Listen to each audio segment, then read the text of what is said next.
نبی پاک علیہ السلام نے فرمایا ہر عالم کے پاس نہ بیٹھنا،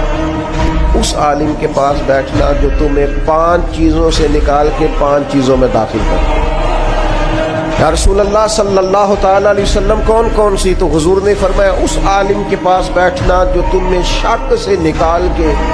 یقین کی طرف لے آئے، دوسرا وہ تمہیں ریاکاری سے نکال کے اخلاص کے زمرے میں لے آئے،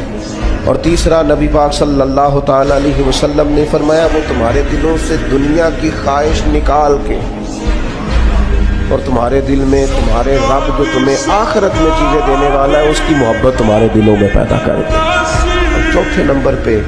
نبی پاک علیہ السلام نے فرمایا اس شخص کے اس عالم کے پاس بیٹھو جو تمہیں تکبر سے نکال کے عاجزی کی طرف لے جائے،